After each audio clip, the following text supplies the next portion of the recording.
Bem, pessoal, a gente vai falar um pouco sobre como abordar um paciente com epilepsia, né? A gente vai conversar um pouquinho na aula alguns aspectos relacionados à introdução, vamos falar algumas definições, que são definições importantes, um pouco sobre o diagnóstico e sobre como abordamos um paciente com epilepsia no retorno dele ao ambulatório. Falar um pouco da introdução, a gente sabe que epilepsia é uma doença, são doenças, na verdade, com elevada prevalência na nossa população. A gente estima que em torno de 1 a 2% da população geral tem um diagnóstico de epilepsia e nas crianças essa proporção ela é maior, ela gira em torno de 4%. Né? A gente observa uma maior incidência de epilepsia tanto nas crianças menores de 1 ano, em particular, como a gente observa novamente um pico aumentando após os 65 anos devido ao aumento de doenças cerebrovasculares, devido ao aumento de doenças relacionadas a tumores cerebrais. Né? Outro dado importante é que a epilepsia focal ela é mais prevalente do que a epilepsia generalizada. Bem, o que é epilepsia? Né? Então é importante a gente conseguir definir adequadamente a epilepsia. A gente define, isso é uma definição operacional, mas é uma definição prática, né, em que a gente define a epilepsia como uma doença cerebral em que o indivíduo tem pelo menos 2 crises não provocadas. E deve ocorrer entre essas crises um intervalo maior do que 24 horas. Então o indivíduo ele tem uma crise hoje, né? Se ele tiver uma crise no mesmo dia, a gente não pode definir como diagnóstico de epilepsia. Mas se ele tem uma crise hoje, e ele vai ter uma segunda crise amanhã ou daqui a uma semana, a gente já pode chamar a partir da segunda crise como tendo epilepsia. Mas existem algumas condições que o indivíduo pode ter uma única crise e se ele tiver uma alta probabilidade de ter uma segunda crise, se essa probabilidade for maior do que 60%, essa crise ocorrer de maneira não provocada durante os próximos 10 anos, a gente pode dizer também que ele tem esse diagnóstico de epilepsia. Por exemplo, um indivíduo que teve um TCE, teve uma lesão grave e que teve uma crise convulsiva após algum tempo desse TCE, por conta do processo cicatricial que ocorreu daquele trauma. Né? Quando a gente vai ver a tomografia, a gente vê que existe uma lesão importante do cérebro em uma região próxima ao córtex que é altamente epileptogênica. Então a chance dele ter uma segunda crise é uma chance considerável. Né? Então, por conta disso, ele pode também receber aí o diagnóstico de epilepsia. Ou aqueles indivíduos que têm o diagnóstico de algumas síndromes epiléticas. Por exemplo, um indivíduo que tem uma síndrome de West, que é um dos tipos de síndrome epilética. Um indivíduo tem retardo mental, né, um atraso do desenvolvimento neuropsicomotor, tem crises epiléticas do tipo espasmo e tem achados eletroencefalográficos, como por exemplo o achado de ipsarritmia, que compõem aí o diagnóstico da síndrome epilética. Então, se ele tem um diagnóstico de alguma síndrome epilética, ele, por definição, ele tem também epilepsia. Bem, vamos falar algumas coisas importantes em relação ao diagnóstico de epilepsia. Toda vida que a gente se depara com um paciente que tem um diagnóstico de epilepsia ou que tem uma crise epilética, a gente deve se fazer 3 perguntas que são perguntas importantes. Né? Então, você está abordando o paciente com a crise epilética pela primeira vez, é importante que você faça 3 perguntas para que você possa ter uma abordagem adequada. A primeira pergunta é: o que é uma crise? É uma crise epilética de fato? Né? Porque muitas vezes o indivíduo pode não ter de fato uma crise epilética, ele vem encaminhado aparentemente como tendo, mas de fato pode ser que ele não tenha. A segunda pergunta é: em sendo uma crise epilética, a resposta da primeira pergunta sendo sim, qual o tipo de crise epilética e, por consequência, qual o tipo de epilepsia que esse indivíduo tem? Isso é importantíssimo porque isso vai determinar para a gente qual o tipo de medicamento que a gente vai iniciar para essa condição. E a terceira pergunta, não menos importante, uma vez que respondido o tipo de crise epilética, a gente vai tentar responder se existe uma síndrome epilética específica ou, né, dependendo da situação, a etiologia dessa crise epilética, dessa epilepsia. Né? O indivíduo teve uma epilepsia focal, por exemplo, relacionada a alguma etiologia específica, por exemplo, uma esclerose mesial temporal. Tá? Então é importante que a gente possa responder hierarquicamente essas 3 perguntas. Então a primeira pergunta, que é uma crise epilética, então para a gente definir uma crise epilética é preciso que a gente entenda o conceito, né? Crise epilética ele vai definir como um evento transitório, é importante que seja transitório, que é ocasionada por uma atividade neuronal excessiva ou sincrônica do cérebro, né? E aqui é importante que entenda-se que a crise epilética é uma atividade, ela ocorre por conta dessa atividade neuronal excessiva e sincrônica do cérebro. Então, existem muitas condições que aparentemente podem ser tidas como crise epilética e podem não ser, né? Que são os diagnósticos diferenciais. E é importante estar atento para esses diferentes diagnósticos diferenciais. Por exemplo, o indivíduo pode ter uma perca de consciência por uma síncope, né, que ocorre por uma interrupção transitória do fluxo sanguíneo cerebral.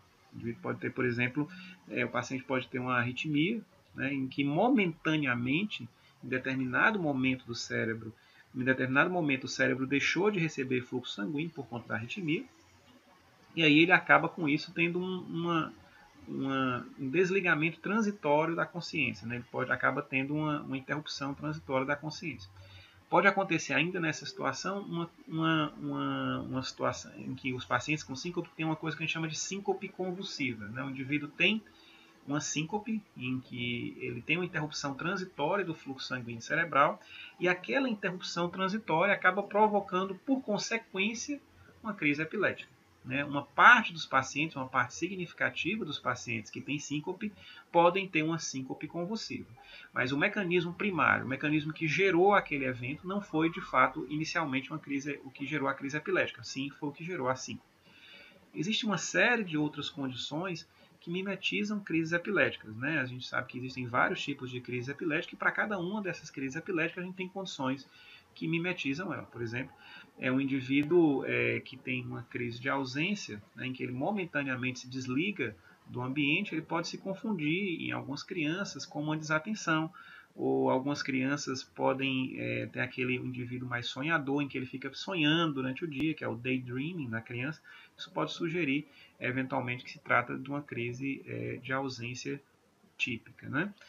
Existem outras crises que acontecem no período noturno, também, particularmente as crises de lobo frontal, também podem se confundir com algumas parassonias, né? Em particular o sonambulismo, o terror noturno, né? O transtorno comportamental de sono REM, né? Em que esse diagnóstico diferencial ele deve ser feito de maneira precisa. Né? É importante que você entenda e que você procure ter o máximo possível de informação a respeito daquele evento. Né? O indivíduo às vezes já chega com o diagnóstico, eu tive uma convulsão, eu tive um desmaio, eu tive isso, aquilo, outro, mas é importante que você possa caracterizar o evento o máximo possível. Né? Muitas vezes essa caracterização ela não é possível, às vezes não houve testemunha, ou às vezes a testemunha que presenciou não sabe descrever adequadamente o evento. Né? Então é importante, principalmente nos dias de hoje, que o indivíduo, nas consultas subsequentes, ele pode tentar filmar o evento quando ele acontecer. Isso vai nos ajudar a fazer o diagnóstico diferencial aí com algumas condições importantes. Né? Então a primeira pergunta é essa: é de fato uma crise epilética? Essa pergunta tem que ser sempre respondida para que a gente possa tomar as próximas medidas. Né? Então, a segunda pergunta importante é qual o tipo de crise epilética. Né? O indivíduo, uma vez que ele tenha tido um diagnóstico, que ele tem de fato uma crise epilética, a gente precisa determinar qual tipo de crise epilética ele tem. Né? Assim, essa é a classificação realizada agora em 2007, já traduzida para o Brasil, em português, né? E a gente observa em que as crises elas se dividem em crises de início focal, né? Início generalizado, ou aquele início desconhecido, né? Um indivíduo que muitas vezes não teve o início da crise presenciada. Quando o indivíduo chegou, ele já estava tendo, por exemplo, um evento tônico-clônico. Mas o fato, o início, muitas vezes pode não ter sido presenciado, ou muitas vezes o indivíduo ele nem sequer foi presenciado, de fato, a crise. Bem, em se tratando da crise focal, a gente divide em perceptiva, né, quando o indivíduo percebe, quando o indivíduo ele tem contato com o meio adequadamente, ou desperceptiva, quando existe uma perca de contato com o meio. Né? Além disso, você ainda vai caracterizar do ponto de vista motor, então a gente caracteriza dois pontos fundamentais da crise de início focal. Primeiro é o nível de consciência, né? Se existe uma perca ou não em relação à consciência do que está se passando no meio dele. E aí a gente vai caracterizar imperceptível ou desperceptível. E o segundo ponto importante é caracterizar se existe ou se não existe fenômenos motores associados, né? Se existem fenômenos motores, a gente vai tentar caracterizar esses fenômenos motores, que são automatismos, são eventos atônicos, são eventos clônicos, que são contrações musculares repetidas rítmicas, né, que caracterizam os eventos clônicos. São espasmos epiléticos, que a gente vai ver um pouquinho mais na frente, são crises do tipo hipercinéticas, são crises mioclônicas, são crises tônicas. Ou se o início é não motor, né, existem fenômenos autonômicos associados, sudorese, taquicardia, né. Existe a parada comportamental, que é o indivíduo que para, ele está fazendo uma determinada atividade, de uma hora para outra ele para e fica olhando fixamente para um determinado local. Né? Existem alterações cognitivas, né? O indivíduo começa a ter dificuldade, por exemplo, na linguagem, alterações emocionais, uma sensação de medo, de angústia, que muitas vezes ocorre em epilepsias, particularmente no lobo temporal, alterações sensoriais, o indivíduo começa a ter uma sensação de diminuição da sensibilidade ou de parestesia em determinada parte do corpo. Né? E essa crise focal ela pode ainda evoluir para uma crise tônico-clônica bilateral. O indivíduo inicia uma crise focal por uma descarga epilética em determinada região do cérebro, isso pode haver um processo de natural que pode ocorrer uma propagação para outras áreas do cérebro, em particular bilateral, e gerar um evento tônico-clônico aí bilateral. A gente tem também as crises de início generalizado, e a gente vai dividir as crises com início generalizado em crises com sintomas motores e crises sem sintomas motores. Né? As crises com sintomas motores, a gente vai ter a tônico-clônica, as crises clônicas, tônicas, mioclônicas, as crises mioclônico-tônico-clônicas, né, em que você tem a mioclonia precedendo o evento tônico-clônico, as crises mioclono-atônicas, em que o indivíduo tem um evento mioclônico seguido por uma perda súbita do tônus muscular, que é o evento da atonia, as crises atônicas, em que você tem a perca do tônus muscular súbita, os espasmos epiléticos, que a gente vai conversar um pouquinho, né, e os eventos não motores, em particular as ausências, em que a gente tem as ausências típicas, ausências atípicas, né, ausências mioclônicas, em que o indivíduo junto com a ausência tem as mioclônicas, e a ausência com mioclonias palpebrais. Né? E por fim, as crises de início desconhecido, né, em que você também, a gente pode dividir também início com sintomas motores ou com sintomas não motores, né, em que você tem crises tônico-clônicas, espasmos epiléticos e não motores, aí, em particular a parada comportamental. Né? E aquelas crises em que você não consegue enquadrar em nenhuma dessas categorias, a gente vai denominar como aquelas que não são classificadas. Né? É evidente, é importante ressaltar que a crise ela pode inicialmente ser colocada como de início desconhecido, por exemplo, porque não foi testemunhada ou porque não foi caracterizada adequadamente, e depois, com o passar do tempo, a gente pode evoluir e reclassificar ela como uma crise de início focal, por exemplo, desperceptiva. Né? Então, crise generalizada. O que define a crise generalizada são aquelas crises que se iniciam em algum local do cérebro, mas que têm uma rápida propagação para redes neuronais com distribuição bilateral, né? Particularmente estruturas corticais e estruturas subcorticais, como o tronco e região do tálamo. Né? Então, a crise ela tem um início, às vezes, em um determinado local, diferentemente do que se acreditava antes, em que acreditava-se que as crises ocorriam por uma geração ao mesmo tempo em todas as regiões do cérebro. Não, ela tem um início em um determinado local, mas ela rapidamente se propaga para redes neuronais que se distribuem de maneira bilateral, né, através de estruturas corticais ou através de estruturas subcorticais, em particular aí com o tronco e com o tálamo, né, que funcionam de maneira muito efetiva nessa distribuição. E as crises focais são crises caracterizadas por início em redes neuronais que se limitam a um determinado hemisfério cerebral. Elas podem ter uma localização um pouquinho mais precisa ou pode ser uma localização mais distribuída no hemisfério cerebral.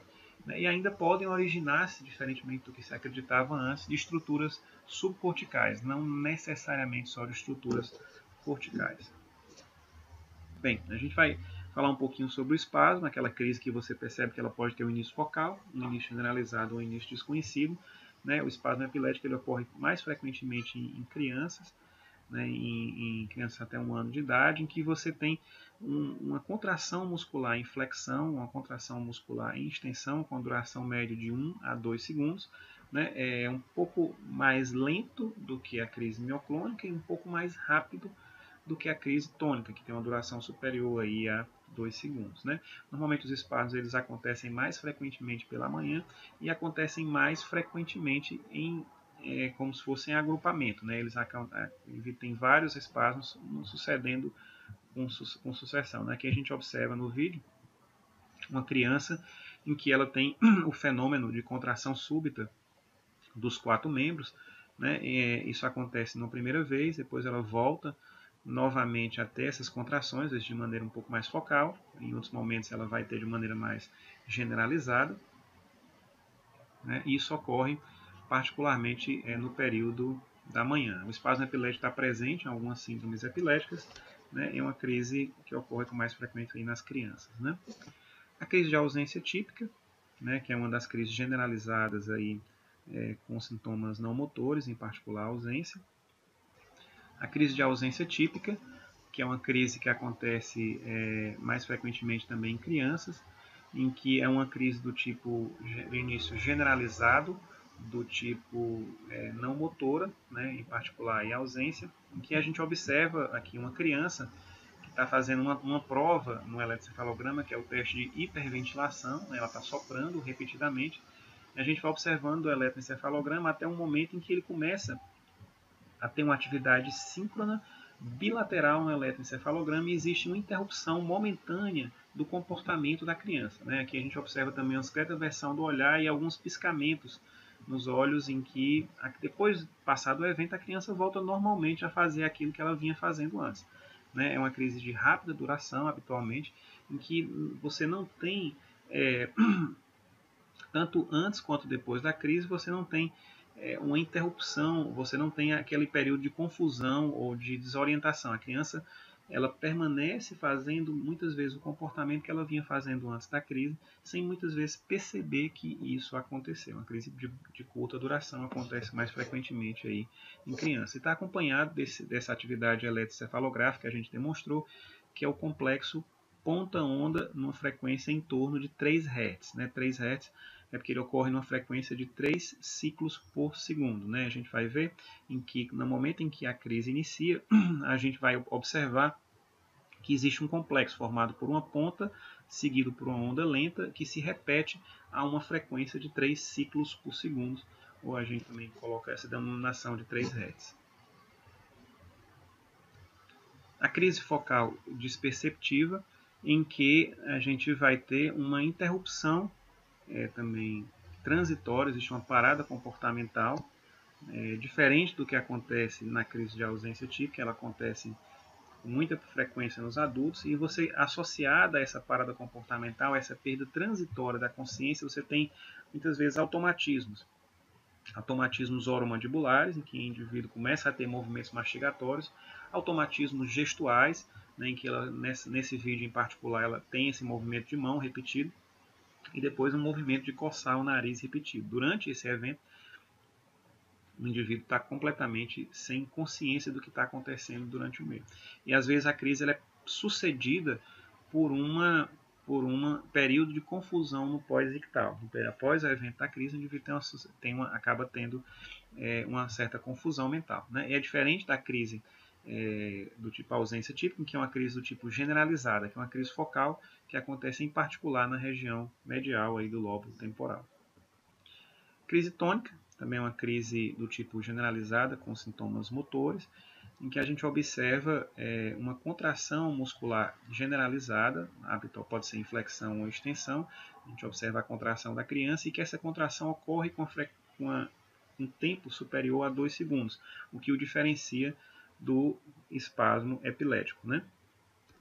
A crise mioclônica, também é uma crise generalizada, em que você tem uma contração muscular generalizada, súbita, mas com a característica de que é uma contração breve. Né? O indivíduo ele tem uma contração rápida, normalmente inferior, você percebe uma rápida contração da musculatura, com um tempo inferior aí a 1 segundo, né? O que ajuda também a diferenciar dos outros tipos de crise.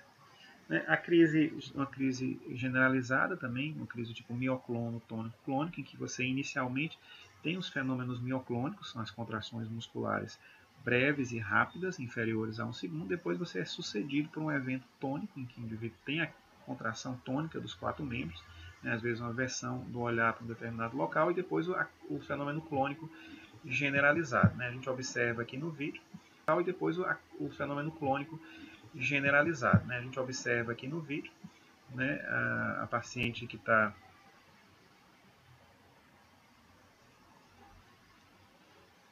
observa a paciente que ela está, nesse momento ela está fazendo, em determinado momento ela começa a ter abalos mioclônicos repetidos, até que em um determinado momento, depois que ela interrompe, que ela ainda está tendo os abalos mioclônicos, até que em um determinado momento ela começa a ter um fenômeno tônico de contração, inicialmente tensão, depois flexão dos 4 membros, que vai ser sucedido, percebam a contração tônica aqui, né, dos membros superiores e dos membros inferiores, depois ela começa a ter abalos clônicos, né, você começa a ter um fenômeno clônico generalizado, tanto nos membros superiores quanto nos membros inferiores,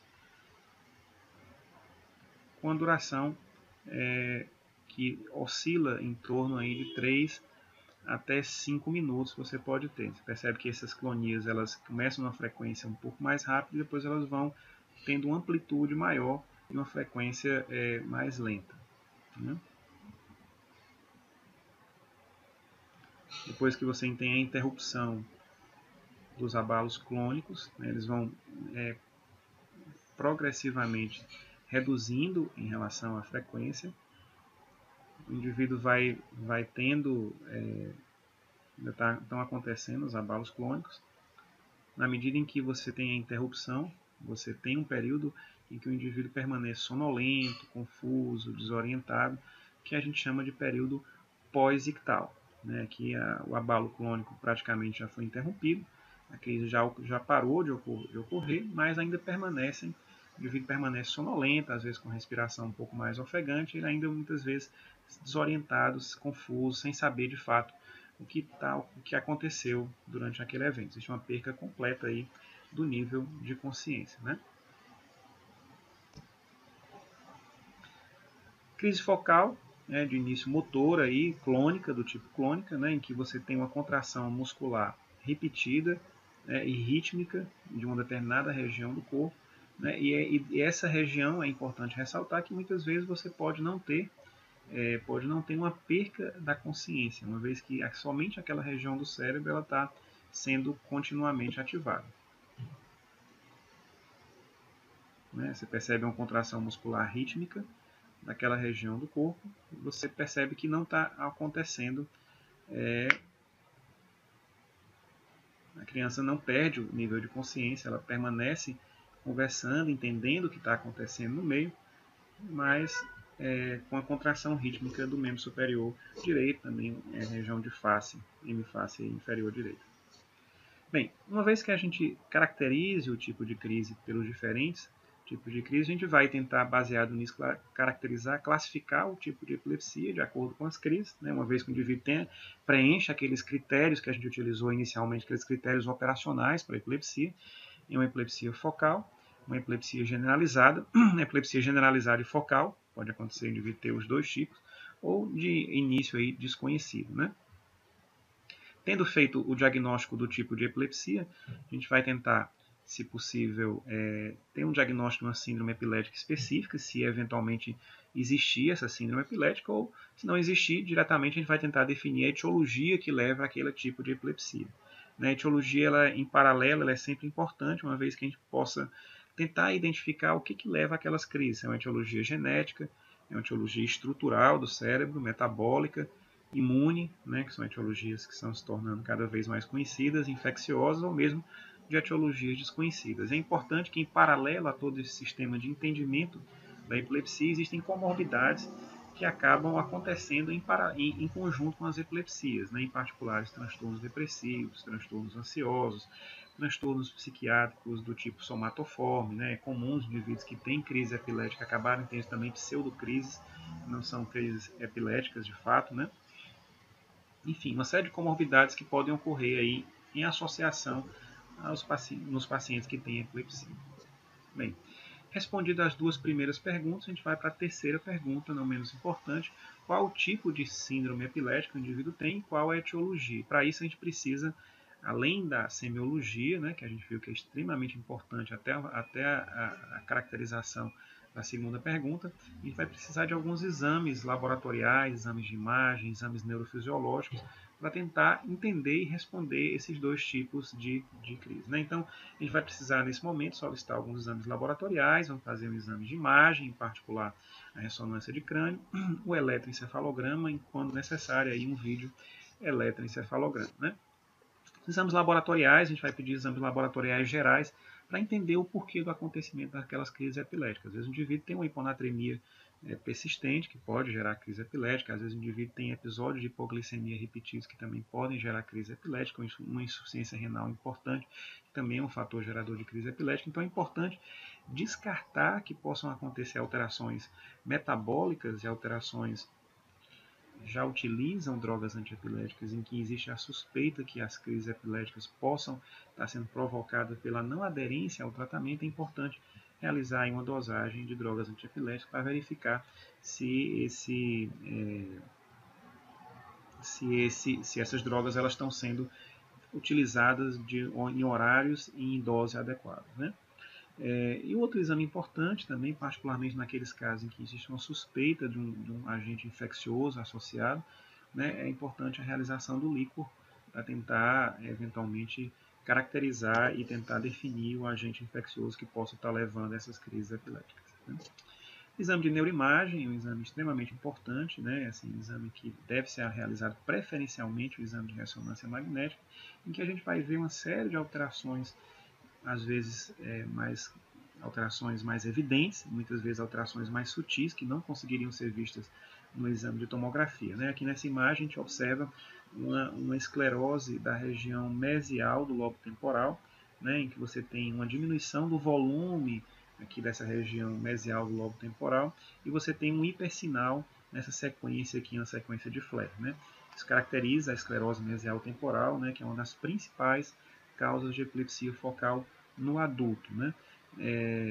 A neuroimagem ele consegue ainda, particularmente com o advento de ressonâncias com potência cada vez maior, de 1,5, 3 Tesla, alterações sutis corticais, como displasias corticais, que geram crises epiléticas e que podem aí ser justificadas aí pelo exame de neuroimagem. Né? O eletroencefalograma, que é um exame que serve para registrar, é o registro da atividade elétrica cerebral. Né? Ele é um exame que ele tem algumas funções e ajuda aí na definição se foi ou se não foi crise epilética, uma vez que ele avalia a existência de paroxismos epileptiformes. É importante ressaltar que a ausência dos paroxismos epileptiformes não descarta a possibilidade de crise epilética, uma vez que o exame ele é um exame momentâneo. Né? Normalmente o eletroencefalograma ele tem um tempo no mínimo 20 minutos. Naquele momento em que foi feito o exame, pode não ter sido registrado o paroxismo epileptiforme. Pode ser que no momento em que se retire o equipamento, o indivíduo tem, mas que o exame não foi capaz de detectar. Então, ele tem uma determinada sensibilidade, né, para avaliar esses paroxismos. O segundo ponto que ele ajuda a definir qual o tipo de epilepsia. Às vezes você está indefinido, você não consegue caracterizar bem se o início foi focal ou o início foi generalizado. Pelos tipos de paroxismos epileptiformes, são paroxismos mais focais ou paroxismos generalizados. Esses paroxismos eles acontecem no período interictal, no período entre as crises. A gente também ajuda a definir o tipo de epilepsia.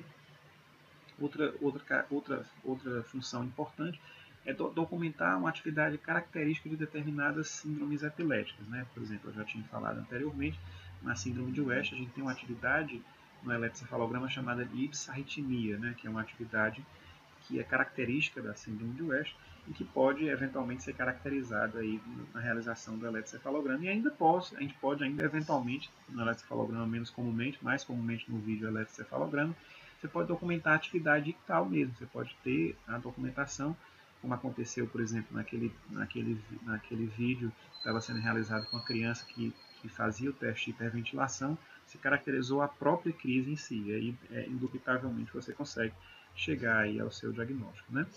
Um eletroencefalograma deve preencher alguns pré-requisitos. É importante que a gente possa observar a qualidade do eletroencefalograma que foi feito. Né? Então, ele tem que ter um tempo mínimo de 20 minutos, não menos do que 20 minutos. Ele não é adequado. Ele tem que ter uma técnica adequada, né? Assim, isso é muito importante. E deve ser realizado, se possível, em vigília e em sono. Né? E é importante que o indivíduo, que possam ser feitas algumas manobras de ativação. São testes em que o indivíduo aumenta a chance, aumenta a sensibilidade de ele encontrar os paroxismos epileptiformes ou mesmo os eventos ictais, né? A privação de sono é um deles. Alguns tipos de epilepsia são acentuadas aí pela privação de sono. O teste de hiperventilação, que é aquele teste que a gente viu com aquela criança que soprava repetidamente, na verdade ela estava fazendo um processo de hiperventilação.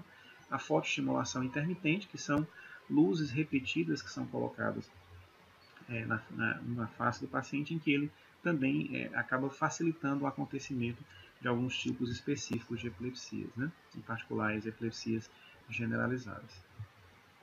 Isso é um registro de uma atividade ictal, né, no eletrocefalograma, em que você percebe que está acontecendo um episódio rítmico repetido, né, numa frequência aqui em torno de 3 Hz, num complexo, a gente chama de complexo ponta, seguida por uma onda lenta. Né? O vídeo eletroencefalograma, né, ele também acaba sendo um eletroencefalograma, você registra também a atividade elétrica cerebral, só que com algumas pequenas modificações em relação ao eletroencefalograma, uma vez que você tem a documentação simultânea do vídeo, isso ajuda a correlacionar achados clínicos, às vezes sutis, com achados eletroencefalográficos, né, e ele normalmente tem um tempo de duração maior, e isso, quanto mais tempo você tem, quanto maior a amostra que você tem na atividade elétrica cerebral, maior a chance de você encontrar eventuais alterações, sejam elas interictais ou alterações ictais. Né? O vídeo eletrocefalograma ele tem algumas indicações, em particular o diagnóstico diferencial. Muitas vezes você não consegue determinar pela anamnese, às vezes por vídeos que a família traz em smartphones, o tipo de evento epilético, você fica na dúvida realmente se aquele evento é epilético ou não. Então, o vídeo eletrocefalograma, como ele tem uma maior probabilidade de documentar o evento ictal, você pode chegar a um diagnóstico inicial, se aquilo é ou não é de fato uma crise epilética. Outro ponto importante é determinar, assim como o eletrocefalograma, ajuda a determinar a classificação das crises epiléticas e, por consequência, também das síndromes epiléticas, né? E, em particular, na avaliação pré-operatória da cirurgia de epilepsia, ele determina com maior precisão a zona epileptogênica, aquela zona do cérebro responsável pela geração das crises epiléticas, uma vez que essa zona, no caso da realização da cirurgia de epilepsia, ela tem que ser muito bem documentada, né? Então, ela a precisão de registro dessa zona deve ser muito bem realizada. Bem, isso serve para a gente avaliar o paciente na nossa primeira consulta, né? Assim, mas no retorno a gente procura ter um direcionamento um pouquinho em relação a esses pacientes, né? Então, no retorno é impossível verificar se os diagnósticos já foram realizados e procurar documentar esses diagnósticos, né? Quais foram os diagnósticos que já foram realizados nas consultas anteriores? É extremamente importante. Segundo ponto importante é tentar verificar quais medicamentos os pacientes estão utilizando. E é importante documentar todos os medicamentos que ele está utilizando, em particular os medicamentos, as drogas antiepiléticas, qual a dose que ele está utilizando e quais os horários que ele está utilizando. Isso é extremamente importante, os horários. Muitas vezes o indivíduo coloca que ele usa, por exemplo, uma dose de 400 mg por dia, vamos supor, da carbamazepina, de 600 mg por dia, mas ele toma os 3 comprimidos em um único horário. Isso não é suficiente, uma vez que a meia-vida da carbamazepina não dura o dia inteiro. Então é importante documentar não só a dose, como também os horários que aqueles indivíduos, que os pacientes utilizam as medicações. Outro ponto importante a gente, como consulta clínica, você vai ver quais são os dados subjetivos que os pacientes trazem, né? Assim, quais são as queixas, como evoluiu a crise epilética, se melhorou, se piorou, né? Quais são os efeitos colaterais que eventualmente eles possam estar tendo daquelas medicamentos que eles estão fazendo uso, né? O que aconteceu da consulta anterior até o retorno dele agora, né? Depois você vai para o exame físico, em que você vai fazer um exame físico geral, atentando aí para as possíveis complicações relacionadas aí ao uso das drogas antiepiléticas, né, insuficiência hepática, né, alterações dermatológicas e depois um exame neurológico em que você vai tentar verificar se existe alguma queixa específica, né, e verificar também, ajudar a tentar verificar os efeitos colaterais aí das drogas antiepiléticas, né. Depois disso, você vai tentar verificar os resultados dos exames complementares que foram solicitados aí na consulta anterior para tentar ajudar na resposta, tentar fazer as suas hipóteses diagnósticas baseado naquilo em que você viu. Então, muitas vezes o diagnóstico ele ainda pode ser um diagnóstico, por exemplo, uma epilepsia de início desconhecido, e você, baseado nos medicamentos, na resposta à medicação, nos dados subjetivos, nos exames complementares que já chegaram para você responder, você pode ter outra hipótese diagnóstica diferente daquele diagnóstico inicial que o paciente tinha, e, por fim, registrar as condutas que foram realizadas para que na próxima consulta as pessoas que vão rever esse paciente possam dar o seguimento adequado. Tá bom? Muito obrigado, até a próxima.